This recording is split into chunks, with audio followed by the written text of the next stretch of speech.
Hi friends, idli தோசைக்கு மாவு இல்லாத டைம் இந்த மாதிரி செஞ்சு பாருங்கள். இதுக்கு நான் இன்றைக்கி எடுத்திருக்கேன். அது வந்து 1 கப் அளவு ரவை எடுத்திருக்கேன்.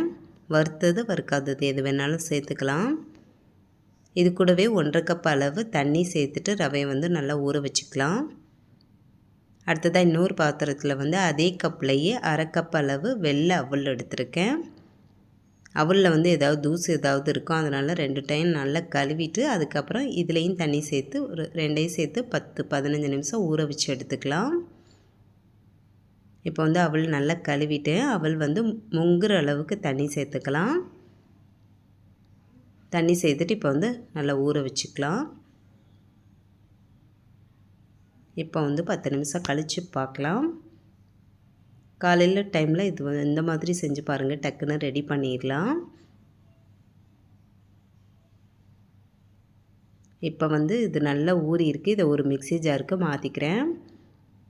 என்கிட்ட வந்து 1 கப் அளவு தோசை மாவு இருந்துச்சு, நான் அதை சேர்த்துக்க போகிறேன். அதனால் வந்து தயிர் சேர்க்கலை. உங்கள்கிட்ட தோசை மாவு இல்லை அப்படின்னா ஒரு 2 டேபிள் ஸ்பூன் அளவு தயிர் சேர்த்துக்கோங்க. இது கூட இதில் வந்து தண்ணிலாம் எக்ஸ்ட்ரா எதுவுமே சேர்க்க வேணாம். அந்த தயிர் சேர்த்துட்டு அப்படியே வந்து அரைச்சி எடுத்தாலே மாவு வந்து கரெக்டாக இருக்குது. இந்த மாவு தோசைக்கு வந்து மாவு கொஞ்சம் திக்காக இருக்கணும். இப்போ இதை வந்து ஒரு பாத்திரத்துக்கு மாற்றிக்கிறேன். மாவுக்கு தேவையான அளவு உப்பு சேர்த்துட்டு நல்லா கலந்து எடுத்துக்கலாம். நீங்கள் உடனேயே சுட போகிறீங்க அப்படின்னா இதில் வந்து சோடா உப்பு சேர்த்துக்கலாம். நான் வந்து தோசை மாவு சேர்த்துருக்கிறதுனால சோடா உப்புலாம் எதுவுமே சேர்க்கல. இல்லை ஒரு 2 மணி நேரம் கழித்து சுட போகிறதா இருந்தால் சோடா உப்பு வந்து சேர்க்க தேவை இருக்காது. இப்போ மாவு ரெடி ஆகிடுச்சு. நான் இன்றைக்கி வந்து தேங்காய் சட்னி தான் சிம்பிளாக வச்சுட்டேன். இது கூட கார சட்னி வச்சு சாப்பிட்டாலும் இந்த தோசை கூட ரொம்பவே டேஸ்ட்டு சூப்பராக இருக்கும். ரீசெண்டாக வந்து 1 வாரத்துக்கு சட்னி ரெசிபி வீடியோ நம்ம சேனலில் போட்டிருக்கோம். லிங்க் கொடுக்குறேன், தேவைப்பட்டுச்சுன்னா செக் பண்ணி பாருங்கள். எல்லா சட்னியுமே டேஸ்ட் ரொம்ப சூப்பராக இருக்கும். இப்போ தோசைக்கல்லை வந்து சூடு பண்ணிவிட்டு நார்மலாக நம்ம தோசை ஊற்றுற மாதிரி ஊற்றிக்கலாம். ஆனால் இந்த தோசை வந்து கொஞ்சம் திக்காக ஊற்றிக்கோங்க, அப்போ நல்லாயிருக்கும். சைடில் வந்து எண்ணெயோ நெய்யோ வந்து ஊற்றிட்டு மூடி போட்டு வச்சுட்டு ஒரு சைடு வெந்ததுக்கப்புறமா திருப்பி போட்டுக்கலாம். இப்போ நல்லா சாஃப்டான தோசை வந்து ரெடி ஆயிடுச்சு.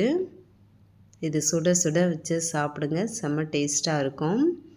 கண்டிப்பாக நீங்களும் ட்ரை பண்ணி பாருங்கள், எவ்வளோ சாஃப்டாக இருக்குன்னு பாருங்கள்.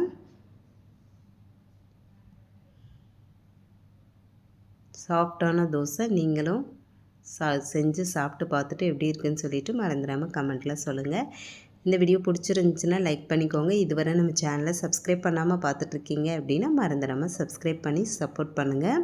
நாளைக்கு இன்னொரு சூப்பரான வீடியோவில் பார்க்கலாம். Bye friends.